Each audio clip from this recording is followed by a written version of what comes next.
Good afternoon, ladies and gentlemen, and welcome to the National Press Club and the Westpac Address, coming to you today from Gadigal country. My name is Laura Tingle, I'm the club's president. Australians have been facing a cost of living shock unprecedented in many people's lifetimes, with everyday bills like electricity and gas skyrocketing in the past 12 months. For the first time in several decades, inflation has been back as a threat at the centre of the economic policy debate. The Reserve Bank, as a result, has undertaken one of its most aggressive ever increases in interest rates in the past year, adding to the shock from price rises in some other parts of the economy. Yesterday saw the Reserve Bank decide on a pause in rate increases amid signs that inflationary pressures may be abating. But the rate shock has only added to questions about the role of the bank and the way it conducts monetary policy, the subject of a review handed to Treasurer Jim Chalmers last week, but not yet publicly released.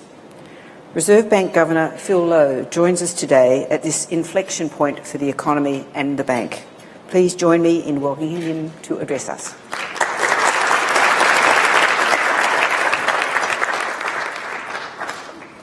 Thank you very much, Laura, and good afternoon, everyone. It's a pleasure to be back addressing the National Press Club. I'd like to begin today by explaining yesterday's monetary policy decision. I then wanted to discuss why it's so important that we return inflation to target and the role that aggregate demand management and the expansion of the supply side of the economy can play in that task of returning inflation to target. As you would all know, at yesterday's meeting, the Reserve Bank Board held the cash rate unchanged at 3.6%. This is after interest rates were increased at our previous 10 meetings, as you can see here. The decision to hold interest rates steady this month was taken to give the Board more time to assess the economic outlook and the impact of the increases in interest rates so far. Since May last year, interest rates have been increased by 3.5 percentage points. That's a very large increase over a very short period of time, and I acknowledge that it's been very difficult for many people. The first increases were necessary to withdraw the pandemic-era support, and then the more recent increases have been required to move monetary policy into restrictive territory to deal with the highest rate of inflation that we've seen in Australia in 30 years. To be clear, the alternative to the recent increase in interest rates would have been more persistent inflation and ultimately even higher interest rates and more unemployment. So while the increases have been unwelcome by many people, they have been necessary to preserve price stability in Australia. The decision to hold rates steady this month does not imply that interest rate increases are over. Indeed, the Board expects that some further tightening of monetary policy may well be needed to return inflation to target within a reasonable time frame. The Board decided, though, it was prudent to hold rates steady this month to allow more time to assess the impact of the increases in interest rates so far and the economic outlook. The Board's very conscious that monetary policy operates with a lag and that the full effect of the increases so far is yet to be felt. It's also conscious that there are significant economic uncertainties at the moment.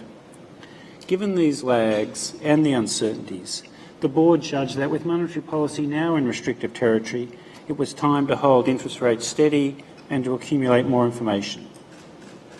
This approach is consistent with our practice in earlier interest rate cycles.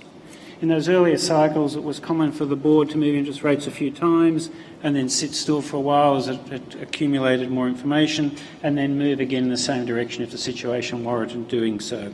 So we're really returning to that earlier world. But given that monetary policy affects the economy and inflation with a lag and that interest rates have been increased so quickly, it's really important that the Board looks to the future when it's setting interest rates. At a meeting yesterday, we discussed a number of factors that will bear on that future, and I'd like to take this opportunity to share 3 of those factors with you today. The first is the outlook for the global economy, especially in light of the recent banking stresses in the United States and Switzerland. As you know, globally, inflation remains too high, and services price inflation is proving to be worryingly persistent. Economic growth has slowed around the world to a below-average pace, and the outlook, even before the recent banking problems in the US and Switzerland, was below trend growth to continue. This week and the last week, we've seen some easing in the financial stability concerns around the world, but even so, the recent problems will result in tighter financial conditions around the world as banks reassess risk and take a more cautious approach to their lending. I think it's still unclear what effect this will ultimately have on the global economy, but it's clearly another headwind. Here in Australia, the impact of the recent banking problems overseas has been limited. Our financial markets are working well, and Australia's banks remained well positioned to provide the credit and the other financial services that the economy needs. Our banks have unquestionably strong capital positions and liquidity reserves well above prudential requirements. They also have very diversified deposit bases, and they carry very little interest rate risk, with APRA requiring the largest banks hold capital against interest rate risk as part of their core requirements, something that regulators elsewhere in the world have not done, and I think that should be rethought. This all means that, as APRA Chair John Lonsdale said last week, Australians can be confident that their banking system is among the strongest and most resilient in the world, with prudential safeguards above and beyond the minimum international standards. This assessment's reassuring, but it does not mean that Australia is immune to stresses abroad. While the authorities in the US and Switzerland took decisive steps to maintain confidence in the banking systems, the situation is still fragile, and recent events have put the spotlight on how rapidly shifts in sentiment can cause very large deposit outflows from financial institutions. Given this, the RBA and other members of the Council of Financial Regulators continue to be in very close contact with our counterparts overseas, and I'll be in Washington next week at the G20 and IMF meetings, which will be another opportunity to assess the situation. A second important factor bearing on the outlook is the strength of household consumption. It's increasingly clear that the higher interest rates are having a negative impact on aggregate household spending. This next graph shows quarterly consumption growth from the national accounts and our current estimate for the March quarter. As you can see, consumption growth has slowed very considerably from the fast rate that was evident during the bounce back from COVID, and consumption growth is now quite a lot below average. Looking forward, we expect that consumption growth will remain subdued for some time, but there are uncertainties here and there are factors pulling in both directions. On the positive side of the ledger, unemployment is low, and households in aggregate saved a lot of extra money during the pandemic. The unemployment rate is the lowest that it's been since 1974. That's nearly 50 years ago. And as you can see in that chart, underemployment is also at a multi-decade low. People are finding jobs, there are plenty of job vacancies, and people are finding the hours of work they want. This is good news, and it's one of the positive legacies of the pandemic. Inflation's another legacy of the pandemic, but low unemployment is one of the legacies of the pandemic as well. And the additional savings accumulated during the pandemic are equivalent to around 20% of annual aggregate household income. So that's a lot of extra savings. Partly reflecting these savings, the median owner-occupier with a variable rate loan is more than a year ahead on their mortgage payments. On the other side of the ledger, though, cost of living pressures are squeezing household budgets right across the country. The decline in housing prices also reduced measured household wealth, and the 35% of households with a mortgage are experiencing or will soon experience a significant increase in their required mortgage payments. The predominance of variable rate mortgages in Australia means that this is a more powerful transmission mechanism of monetary policy in Australia than it is elsewhere around the world. As you can see in this chart, since interest rates started rising, the average mortgage rate that Australians pay has increased by more than the average mortgage rates that other countries pay. This increase in mortgage rates in Australia has had a significant effect on household budgets and household spending. We anticipate that the required mortgage payments will reach a new record high of close to 10% of household disposable income by the end of next year. So it's been a large and a rapid increase, and it's clear it's affecting spending. We're also conscious that the savings buffers are unevenly spread across households. While many households built up large buffers of savings in their mortgage offset accounts during the pandemic, around 30% of owner-occupiers with variable rate loans have an offset or redraw balance of less than 3 months. So they have very small repayment buffers, while other households have very large repayment buffers.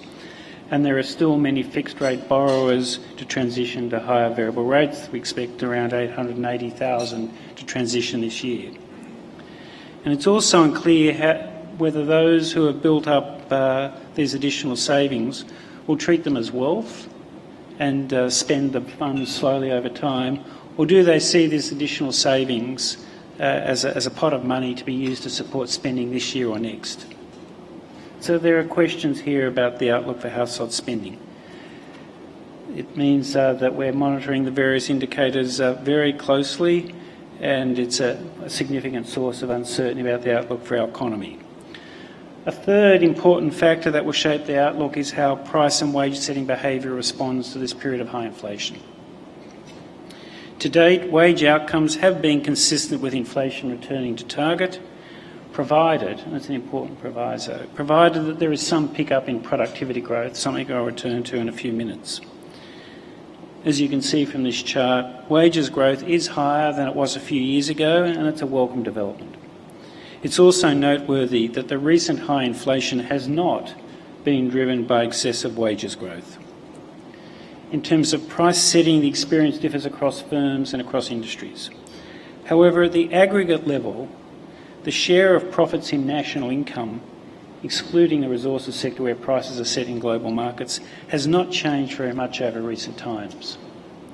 A reasonable interpretation of this evidence is that while firms on average have been able to pass on higher costs and maintain their profit margins, inflation has not been driven by ever-widening profit margins.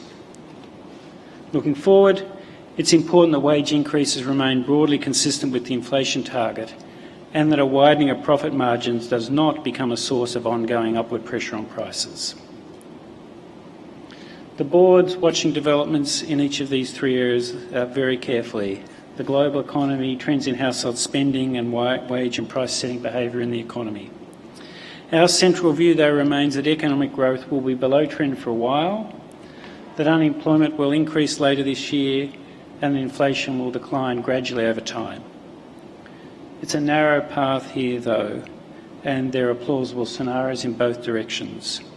Before we take our next interest rate decision, which will be in early May in Perth, we will conduct a full assessment, a full review of the forecasts and the various scenarios for the economy and inflation. As we take our decisions each month, the board's priority remains to return inflation to the 2 to 3% target range in a reasonable time. It's important that we do this because persistently high inflation is corrosive and it damages our economy. It hurts us all. It erodes the value of people's savings. It puts pressure on household budgets, and it hurts people on low incomes the most. High inflation also makes it harder for businesses to plan and to invest. And if inflation becomes ingrained in expectations, it requires even higher interest rates and a larger increase in unemployment to get it back down again. It's for these reasons that the board remains resolute in its determination to return inflation to target, and we will do what's necessary to achieve that. As you would all know, a primary task of any central bank is to preserve the value of money. And the tool we have to do that is interest rates. In principle, different institutional arrangements could be designed and non-monetary tools could be developed to help contain inflation. In practice, though, things are more difficult, and the use of other tools would raise a new set of complexities and operational and governance challenges. It's also worth recalling that the task of controlling inflation has been assigned to central banks, following years of experience with other arrangements that didn't work out so well. We don't operate in a vacuum though, and other policies affecting aggregate demand and aggregate supply also affect inflation outcomes, and we need to take those into account. Broadly speaking, inflation is determined by expectations of future inflation and the balance of supply and demand in the economy. If demand is strong relative to supply, prices rise more quickly. When firms are operating close to capacity, they have little incentive to discount and production costs tend to increase. And when there's strong demand for labour relative to supply, workers tend to seek and obtain larger wage increases. So both the demand side and the supply side of the equation matter for inflation, and policies on both sides affect inflation outcomes. At the RBA, we work primarily on the demand side of the equation. Our tool, interest rates, influences the level of aggregate demand in the economy. At any point in time, we have to take the supply side as given, even though in the long run, successful monetary policy can create conditions that promote investment and the expansion of supply.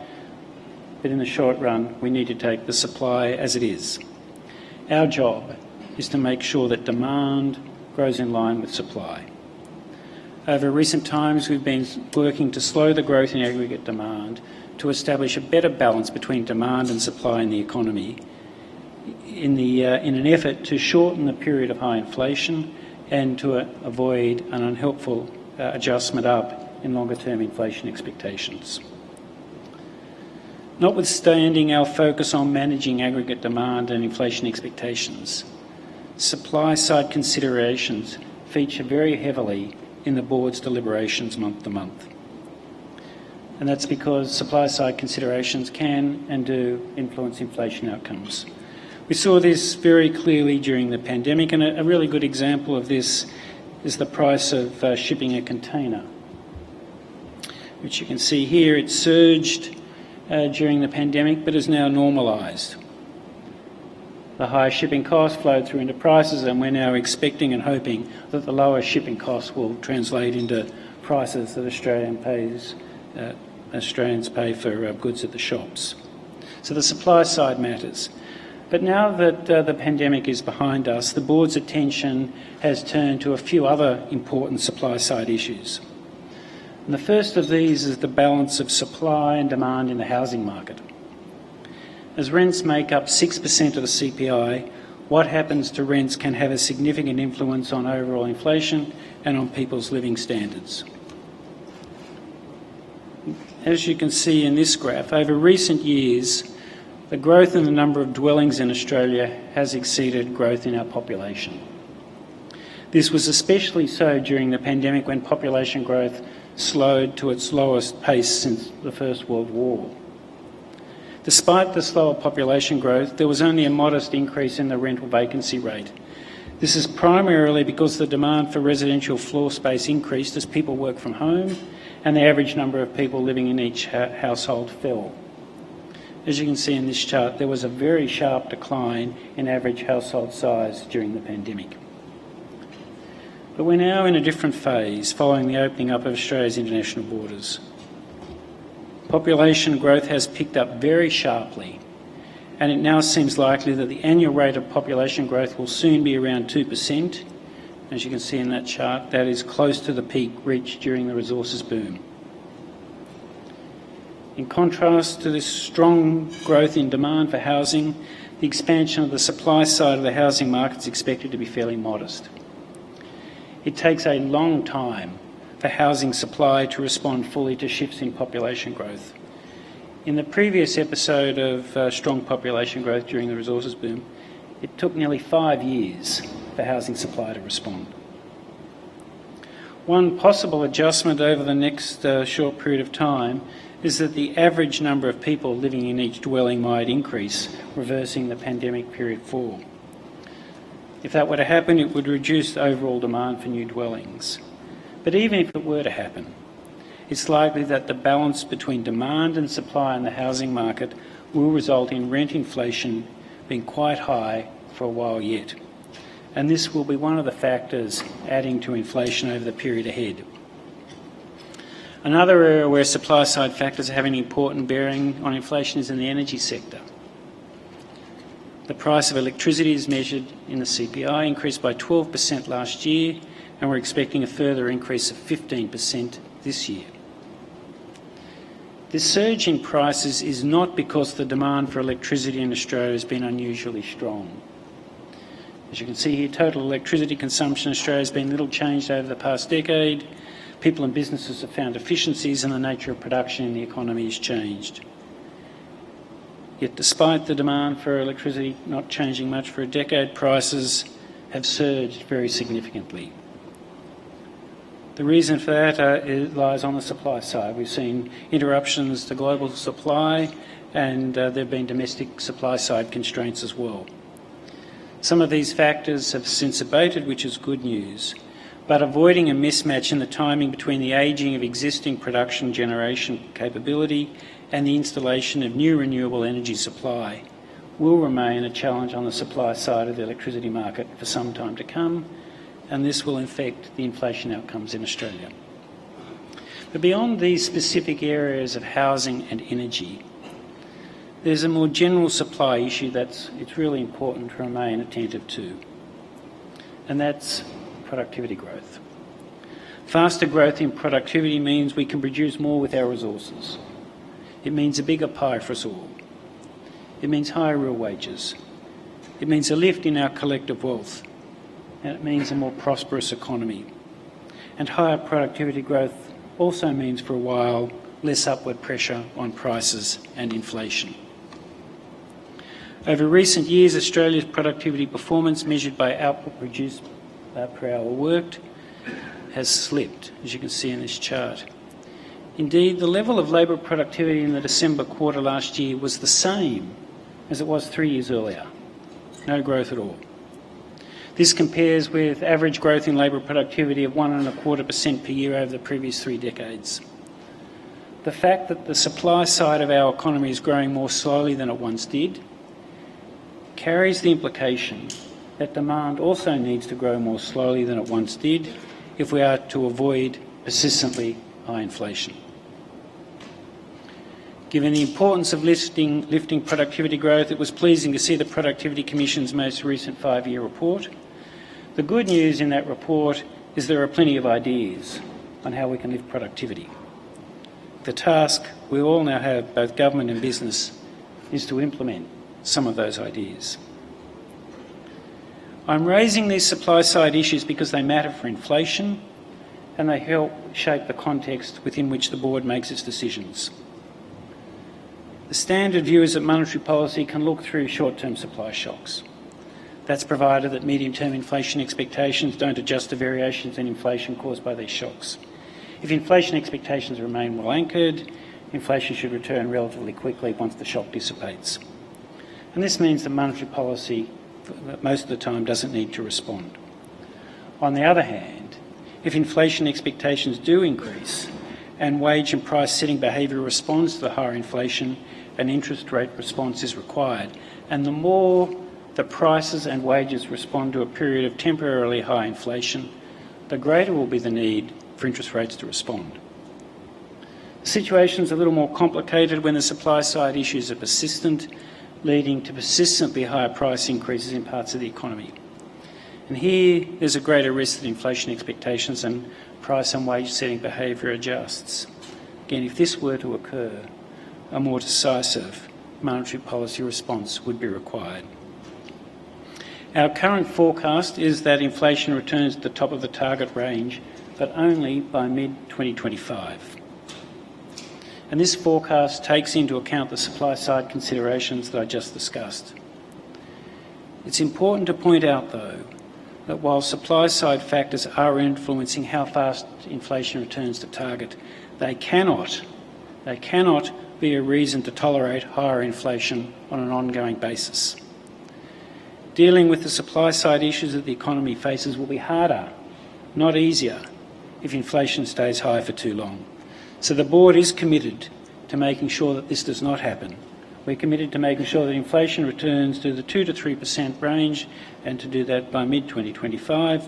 And we'll do that with interest rates and hopefully in a way that preserves many of the job gains that have occurred over recent years.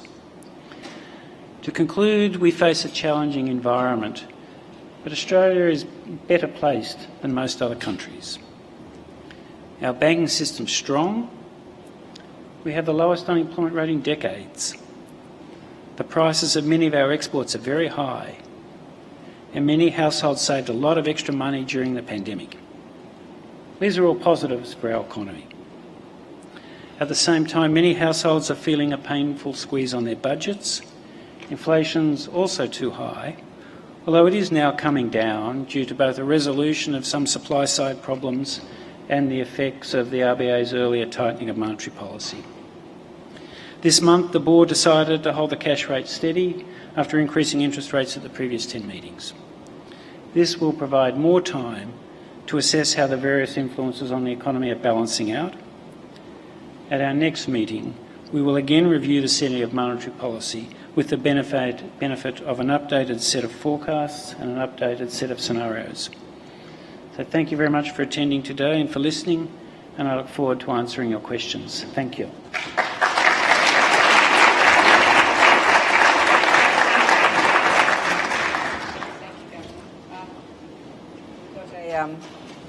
Can you hear me okay? Yes. We've got our lunch today in Sydney, but I'm going to ask you a bit of a Canberra question. You're going to have your next meeting a week before the budget is brought down, but I wondered if you could give us an idea of what you think, what is the best ideal macro setting for the budget in terms of assisting the Reserve Bank do its job in managing that demand side and inflationary pressures, and at a micro level of the budget, if you like, given those consumption trends that you were showing us, would it necessarily be a bad thing if the government were able to find the money to help lift more people out of poverty by lifting welfare payments? Would that actually be a positive for the economy? Well, the government doesn't offer me advice on interest rates, as you know. So I'm reluctant to offer public advice on fiscal policy, but the strategy of retaining to the bottom line most of the boost of revenue that's come from both bracket creep now and the higher commodity prices, saving that to the bottom line in an effort to repair the medium-term budget position, I think makes sense. So within that general framework, there may be scope to kind of help certain parts of the population who are really suffering, but the general principle of saving most of the surprising boost in revenue, I think, is the right one at the moment. It's important that we return the budget to medium-term balance. That gives us options in the future. There are huge demands on the public purse, and we're better off returning the medium-term position to balance. I think that should be the priority at the moment. Next question is from Shane Wright. Governor, Shane Wright from the Sydney Morning Herald and The Age. Good to see you again. Australia has some of the most expensive housing in the world. Our households are among the most indebted in the world, and the mortgage books of the 4 large banks are equivalent to 70% of GDP. In 2005, they were at 25% of GDP. Is the economy and the banking system being distorted by our love affair with housing? And do you think that the focus that we have so heavily on housing is one of the factors in the slowdown in productivity over the last couple of decades? Well, there's a slowdown in productivity right around the world. I think it's another one of the legacies of the pandemic. It disrupted the nature of production, and we've seen slower productivity growth here and elsewhere. So I wouldn't blame the slowdown in productivity on our kind of focus on housing.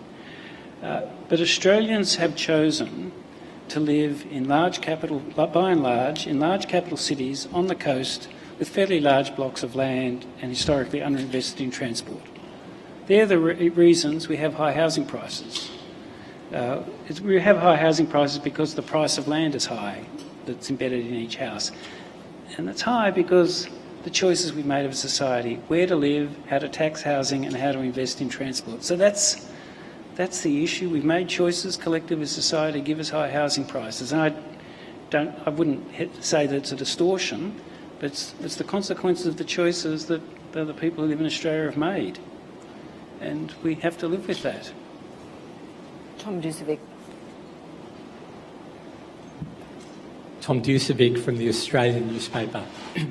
Governor, what makes you confident of pausing your monetary tightening when most of your peer central banks around the world continue to push up interest rates? What's so special about Australia? There are a few things that are different. One is that wages growth here hasn't picked up to the same rate as it has in some other countries, particularly in North America. Wages growth in aggregate at the moment maybe is 3.5%. In Canada and the US it's maybe 4.5%, 5%, and in some European countries it's picked up as well. So we've got lower wages growth, which allows us to be a bit slower with raising interest rates. I think the other factor is that we have all this variable rate debt. As I showed in one of my graphs, the increase in the average mortgage rate that Australians pay has been faster and larger than elsewhere around the world. One would expect that would have a more subduing effect on household consumption. So there are two factors. I think a third one is that the Reserve Bank Board is prepared to have a slightly slower return of inflation to target than some other central banks. Our last set of forecasts have inflation returning to target by mid-25. That's partly because of the supply side things that I talked about. Some other central banks are getting inflation back down more quickly. We've discussed that at our board meetings, whether it'd be beneficial to get inflation back down to 3% a year earlier. There's an argument for that, but it would mean job losses, more job losses. And our judgment at the moment is that if we can get inflation back to 3% by mid-2025 and preserve many of those job gains that have been delivered in the last few years, that's a better outcome than getting inflation back to 3% 1 year earlier and having more job losses. So it's the policy reaction function, the wages, and the fact that we've got variable rate debt. There are three factors that at least establish a plausible case that interest rates in Australia don't have to go up to the same level as we've seen elsewhere around the world, but there are a lot of uncertainties here and that could change. Stella Q. Hi, Governor. Stella Chiu from Reuters. So you listed a lot of reasons for pausing in yesterday's statement and today, like a forecast CPI moderation, squeezed household budgets and spending, slowing economy and unemployment picking up. Now that you have paused, what will be the trigger for you to restart hiking again? So I missed the last part. Now you have paused, Yeah. what will be the trigger for you to restart hiking again? Well, as I said, we'll at our next meeting we'll have a new set of forecasts. We'll have an updated inflation reading. We'll have the regular flow of monthly data on the labour market and business sentiment and household spending. So we'll take all that together, and if we decide that we need higher interest rates to get inflation back to target over the next couple of years, that will be the trigger. At the moment, we think we may well have to increase interest rates again, but we're not 100% certain of that, and the flow of data from month to month will determine whether we need to move higher. Jonathan Shapiro. Jonathan Shapiro from the Financial Review. Thank you, Governor. I was following from Stella's question. If you look at market pricing, as of yesterday, it seemed to entertain a slight possibility that the Reserve Bank may move again in May. And beyond that, pricing in a flat curve or potential cuts. So if I could speak for the market, which is a very dumb thing to do, it seems like what it's saying is either the Reserve Bank will move in May or not at all. Do you think that is a fair assessment? And following on that, what sort of time frame do you think is appropriate to assess, the long and variable lag of monetary policy? Oh, I don't really want to comment on the market's assessment. If we were to hold next month, that doesn't mean that we're going to hold kind of right through the course of the year.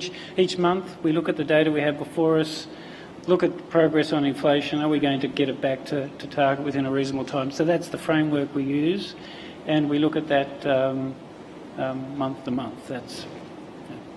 So the second part of the question. How long is a reasonable time frame to assess the... Well, it depends upon how the data unfolds, doesn't it?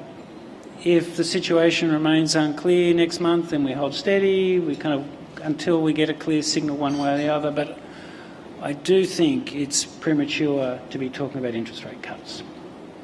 Remember, we've got the highest inflation rate in 30 years, the lowest unemployment rate in 50 years, and still 2 years before we get inflation back to the top of the target range. So I think it's too early, way too early to be talking about interest rate cuts, and the balance of risk lie to further rate rises, but it will depend upon the data.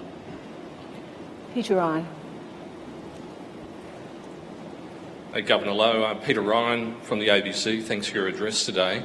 Just a question about the mortgage cliff. We have hundreds of thousands of borrowers facing this cliff, which is looming in a few tranches over the next year or so as those fixed mortgages move into that higher rates world. Do you see that as an emerging shock down the road? And what role did that play in yesterday's decision to pause rates at least for April? And also the pressures, particularly on low-income families who might have bigger mortgages compared to their incomes. What sort of data does the Reserve Bank collect from charities, for example, Lifeline, that are really dealing with families that are going to the wall and even thinking about how they're going to pay the supermarket bill?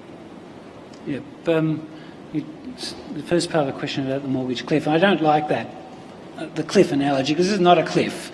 It's kind of a ramp up. I mean, a lot of people have already transitioned, who had fixed rate loans to variable rate loans, and the banks tell us the people who've already transitioned are performing as well with their mortgages as the people who had variable rate loans. And we've got to remember that many of these people who've had fixed rate loans for 1, 2, 3 years have paid much, much lower interest rates than the rest of the community for that time. And some people I know, because they write to me and they say, well, we've saved the money. So we don't like paying the higher interest rates on the variable rate debt, but we've saved some of the money because we've been paying low fixed rates.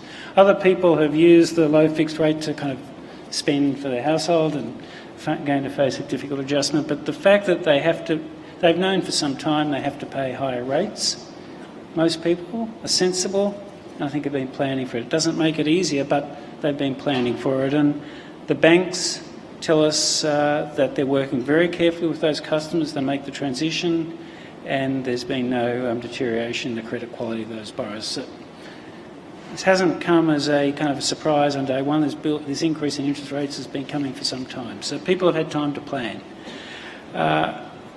What contact do we have with the financial counsellors and others that through our liaison program we talk to them, and they tell us that at the moment they're getting increased calls for people saying they're in stress.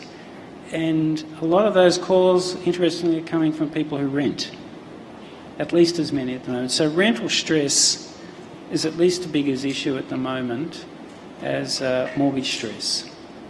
And in the coming month, I'm meeting with a number of the service providers in this area to hear the stories directly myself, and quite a few Australians write to me telling them the very difficult situation that they're in, and I read those letters with a heavy heart.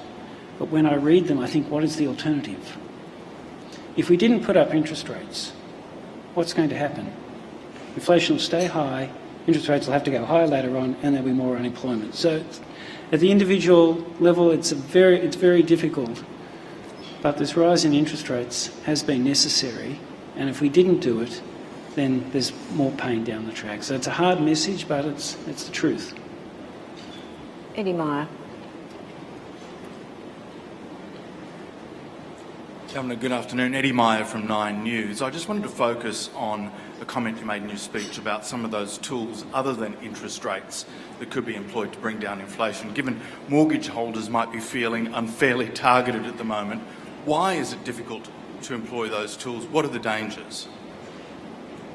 Well, broadly speaking, there are kind of two, this is at a very high level, two sets of tools, things that improve the supply side of the economy. If we could improve supply, then demand can grow more strongly without causing inflation. For a while, we could have less pressure on interest rates. So the difficulty is that the supply side, it takes a long time to change. Talk about how hard it is to change the supply side of the housing market, and we all know how hard it is to change electricity generation capacity. So, but in principle, that's a tool. The other tool is using fiscal policy to manage aggregate demand. So at the moment, at least again conceptually, an alternative to higher interest rates would be more taxes. Is that a good idea? When people are suffering kind of cost of living pressures, does the community want that? And the history has been, for better or worse, that using fiscal policy in that type of counter-cyclical way has a lot of both political and economic problems. And that's why the task of using a tool to manage aggregate demand has been assigned to central banks. Raising interest rates is very unpopular, as I know, but it's our job and we do it. It's harder for the political class to do that. In principle, you could design different arrangements that would allow them to do it, but that's a big redesign of our system, and then there's the supply side to work on. In the absence of other arrangements there, we have to do what we need to do with interest rates to manage aggregate demand to keep it in line with supply. That's our task. Ursula Hager. Dr. Lowe, Ursula Hager from Channel 10 News. Thank you for the speech. I'm interested in your assessment of a report by the Australian Institute Centre for Future Work back in February. I don't know if you've had the chance to read it, but in summary, essentially it said that the main driver for inflation in Australia is excess corporate profits, not wages, accounting for 69% of additional inflation beyond the RBA's target. So I wanted to ask you, firstly, what you made of that, and secondly, are Australian mortgage holders right now wearing the pain and the consequences of excess corporate profits? Now, as I said in my prepared remarks, that rising profits are not the source of the inflation pressures we have. Outside the resources sector, the share of national income that goes to profits is basically unchanged. I think what's been happening is demand strong enough to allow firms to pass on the higher input costs into prices. So the firms have not suffered a decline in their profits as their costs have gone up, with the exception, I think, of the construction sector. But most sectors have been able to pass on the higher input costs into higher prices, and they've kept their profit margins the same. So rising profits as a share of national income is not the source of inflation. It's the supply side issues and the strong demand in parts of the economy because of the pandemic response. So that's our interpretation of the data, and we've looked at this very carefully. Poppy Johnson. Thanks, Dr. Lowe. Poppy Johnston from AAP. Given your concerns about the lingering supply-side inflation risk from housing and energy, do you have confidence in the federal government's policies such as the Housing Accord and bolstered safeguard mechanism to manage these concerns? Well, it's not my job to express confidence in government policies, but I will kind of re-emphasise the importance of making sure that supply side of the housing market is flexible. And that's just not federal government, that's state government and local government. It comes down to zoning and planning and the cost of developing new subdivisions. So that's a really important issue for a country that has very large swings in its population growth. We need to be able to have the supply side of the housing market respond quickly when population growth changes. And if we can't do that, then we'll have big movements in rents and housing prices. Housing prices in some of the cities are rising again. I think it's not unrelated to what's going on with the population dynamics. So I'm not going to kind of express views on the government policy, but I just know it's a really important issue for us to solve. Ross Greenwood. Governor Lowe, Ross Greenwood from Sky News. Thanks for your time today. I know you're a man of statistics, and I do note that a professional darts player will hit the target 64% of the time, the bullseye. I note that you've been the governor now for 79 months, and during that time, inflation has only been in the 2 to 3% band for nine months of that 79 months. The average is 2.5% during that time, spot on. but there have been wide variations, higher or lower. My point to you is, what's the use of having a target if you can't hit it? We will return. I mean, it provides a very strong anchor point. Just imagine we didn't have a target now and how would we be explaining what we're doing? At the moment, I think kind of the target is providing a strong anchor for expectations in the community. I hope you believe and understand that inflation will return to the 2 to 3% range. If we didn't have that medium-term anchor, I don't know what you would believe about future inflation, but that anchor, hopefully, provides you confidence that inflation will eventually get back down there. It gets hit away because we had a war, a pandemic, the biggest fiscal and monetary response ever. That meant inflation moved away from the target, but the target provides an anchor. Hopefully, we come back to that. Michael Pascoe. Michael Pascoe, The New Daily. Partially a segue to Peter Ryan's question. I note in your speech it indicates that household per capita consumption will be negative for at least 2 quarters. Yep. Also note that in the space of a month, you've nudged up your estimate for how much household income is going to go on servicing mortgages from about 9.5% to nearly 10%. I'm wondering if you've also revised the work of the Reserve Bank back in October when the RBA estimated the effect of a 3.5% cash rate on borrowers, when it said that for a third of borrowers, they would lose 40% or more of their disposable cash. For 15%, they would have disposable cash wiped out, which I think is getting to the point Peter was making. Is it actually going to be worse than the bank was suggesting back in October? I don't think so. We're going to publish the next update of the Financial Stability Review very soon, and that will have updated calculations about the most vulnerable, the share of the population that's most vulnerable to rising rates. The estimate for the share of mortgage payments in household disposable income that I took out today of 10%, that's a bit higher than the previous estimate that I spoke about, just because we've taken the forecasting horizon out a bit longer, and we've worked through the implications of all the fixed rate loans shifting over. So it's going to be a record high, and it's going to be really tough for some households. I acknowledge that. Per capita household consumption is declining at the moment. You're right. That's where we started. Consumption growth in aggregate is slow, maybe 0.3, 0.4 a quarter, and population growth is probably faster than that at the moment. So the higher interest rates are biting. We know that. And the cost of living pressures are biting as well. Many people are finding their real incomes going backwards, and that's affecting their spending. And the fact that we now see kind of clear evidence of the higher interest rates and the cost of living pressures biting is one reason why we thought it was appropriate to hold steady this month and just wait a bit, take the pulse of the economy and reassess. A tiny clarification, does that mean we are looking at that technical thing, a per capita recession? I don't like using that language, but we're expecting growth. Our last set of forecast growth, economic growth this year, about 1.5%. Population growth probably close to 2%. But our last set of economic forecasts were prepared on the assumption that population growth would be slower. So the big pickup in population growth just recently has come as a surprise to us. I think it's come as a surprise to most people.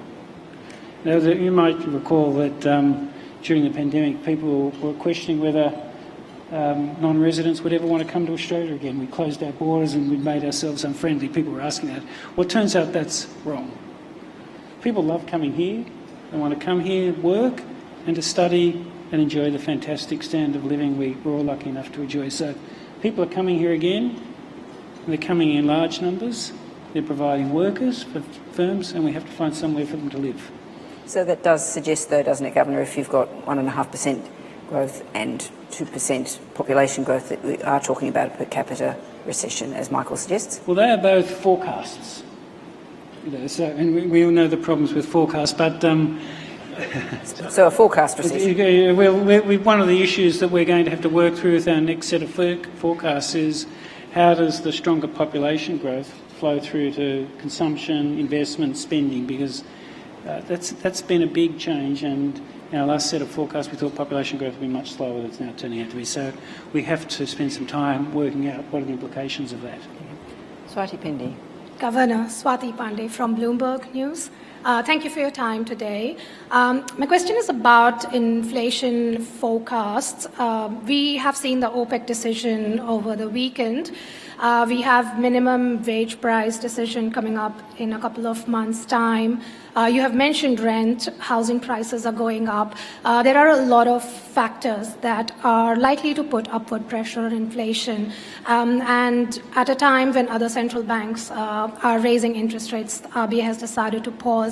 Are we going to be in a situation where interest rates are higher for longer in Australia when there are expectations of cuts in other countries later this year? Well, I've talked about some of the factors. The fact that lower wage growth is still the case in Australia.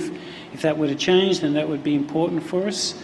The impact of the variable rate mortgages, I think it's more powerful here than elsewhere around the world.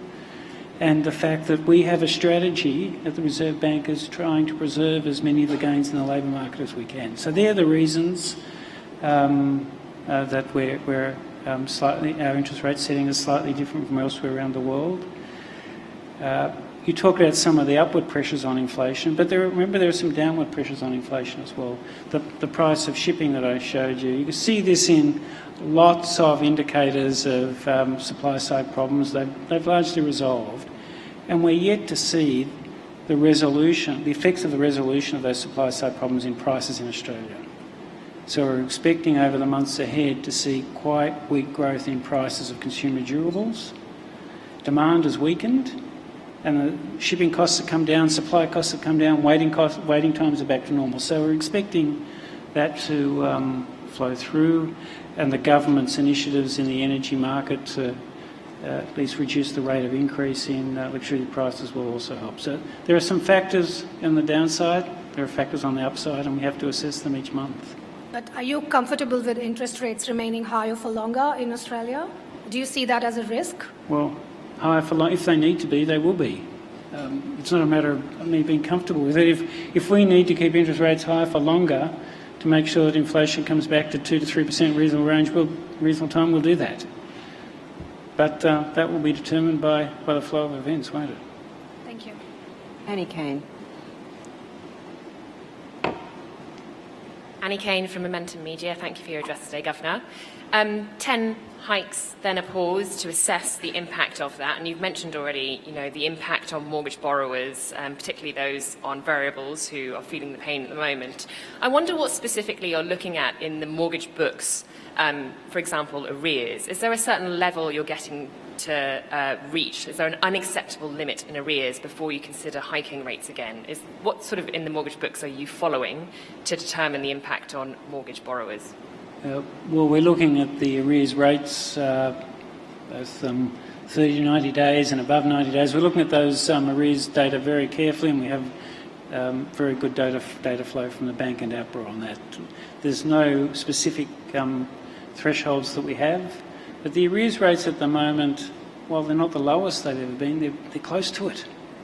So even if they rise quite a bit, there's not going to be particularly high.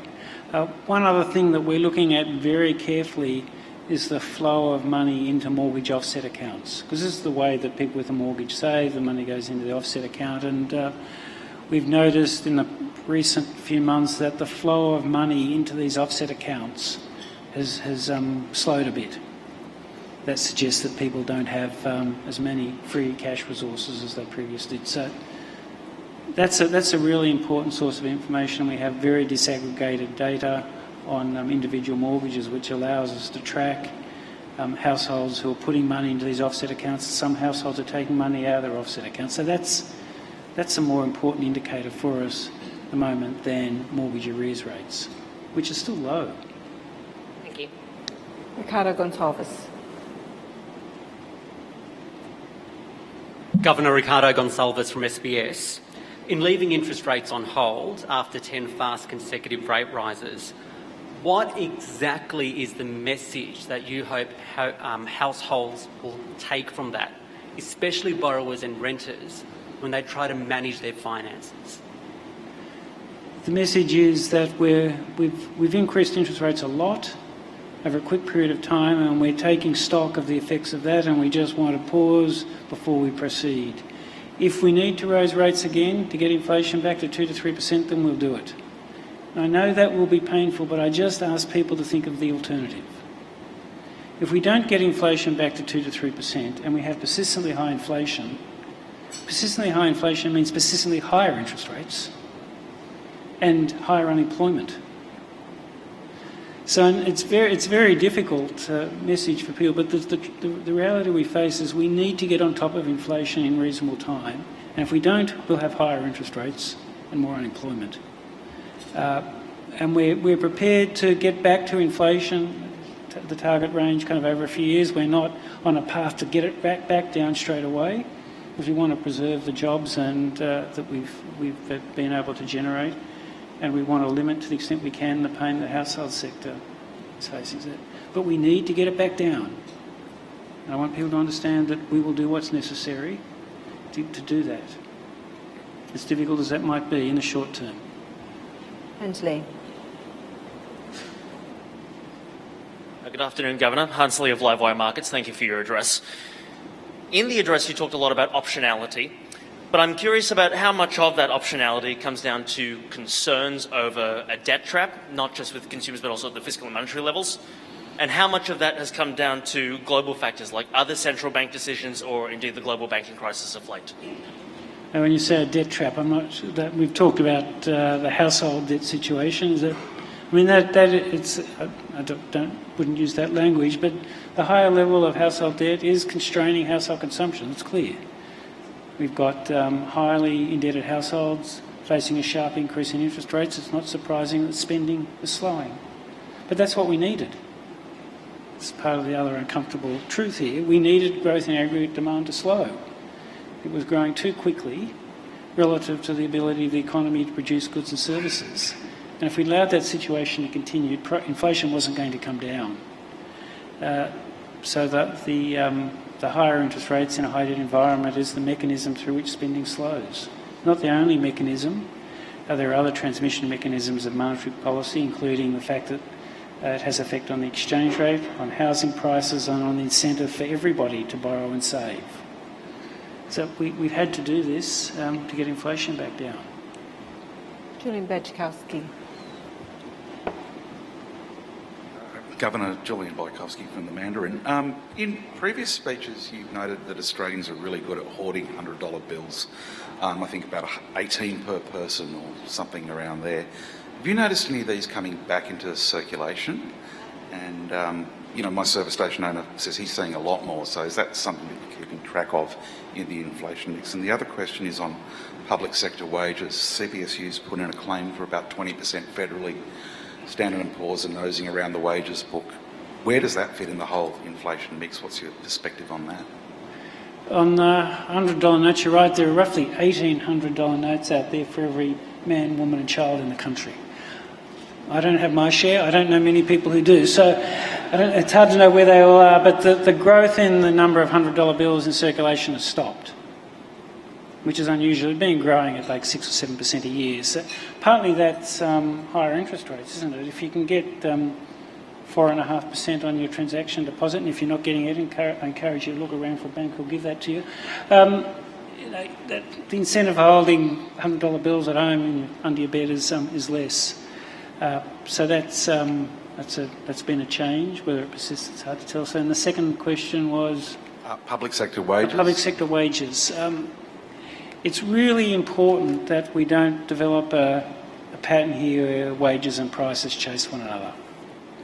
If they do, then inflation will get entrenched and we'll have to have higher interest rates. We want to return inflation to 2.5% on average over time, and that means on average over time wages growth can be 2.5% plus whatever we get on productivity growth. If productivity growth is zero, carries implications for wages, doesn't it? If productivity growth returns to 1.5%, we can all have bigger pay rises. So that's the context that we think about it in. Around at the moment, aggregate wage growth is 3.5%. That's perfectly okay. But countries that are experiencing 5% aggregate wage growth are saying they have to have higher interest rates. So that's the choice, I think, as a society we face. If we're going to have much higher aggregate wage growth, we'll have higher inflation and we'll have higher interest rates. That doesn't necessarily carry any implications for any particular wage bargain. I'm just really talking about the aggregate situation we have. We have to have, over time, wages grow 2.5% plus whatever we can do with productivity growth. Tim Shaw. Thank you, Laura.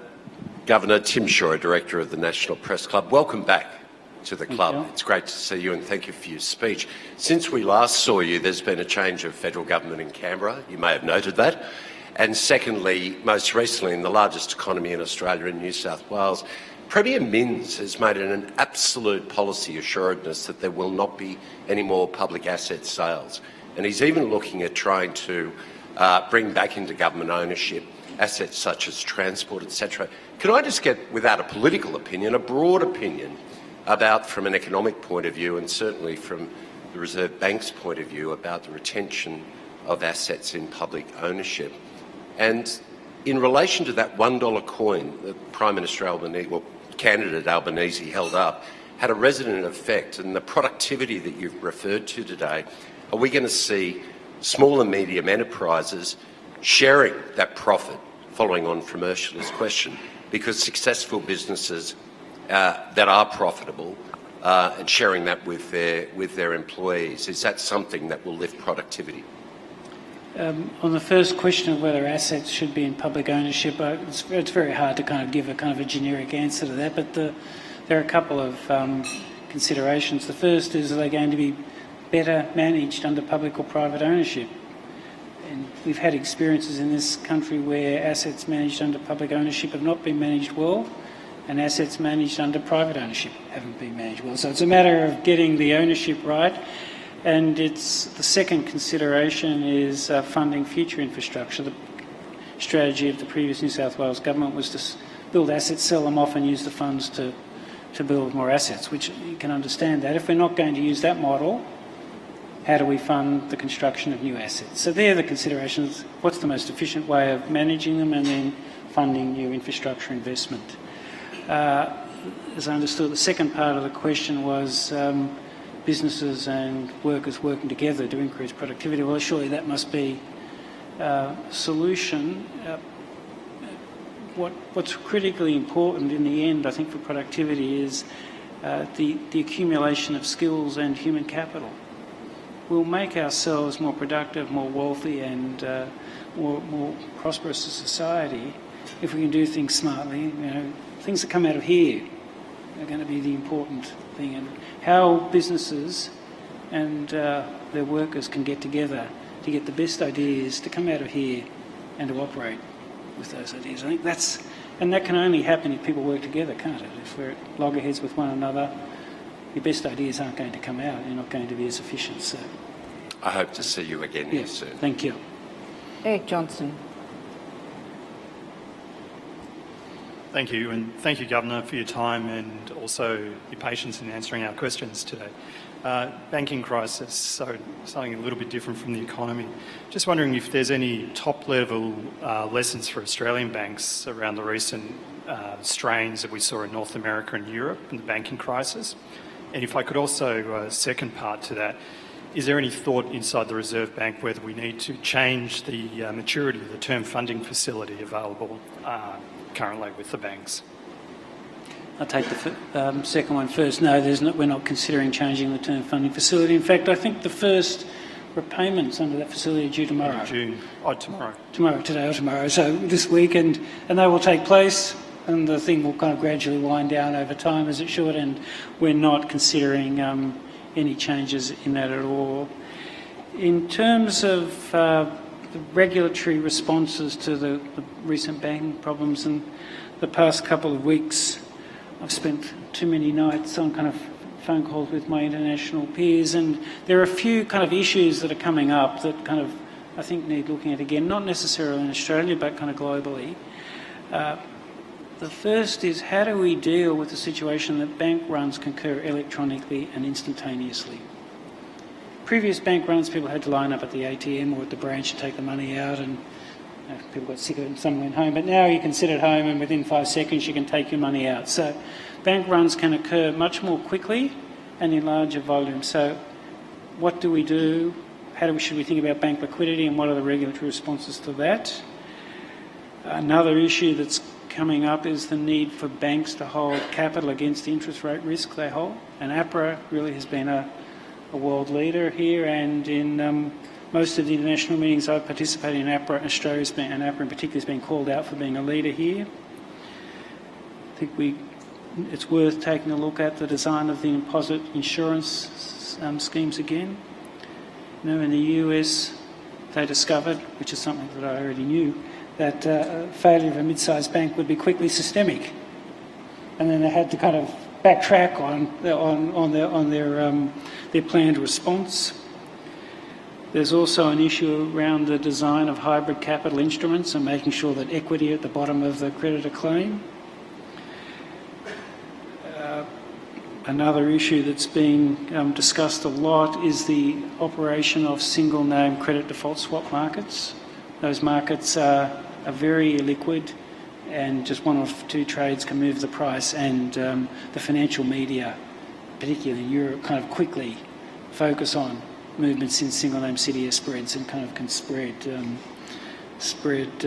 bad news. So that's another issue that's coming up. But most importantly, and this is one that we do well in Australia, is making sure that the supervisor does first-rate supervision. It's not just about black letter regulation, it's about supervision, and APRA again is a world leader on that front. So there are a lot of issues floating around in the international sphere, and no doubt we'll be talking about those in Washington next week. Thank you. It sounds like you're just warming up, Governor, but we've run out of time, so thank you so much for your talk today. Thank you. And you can come and visit us when you're next in Canberra.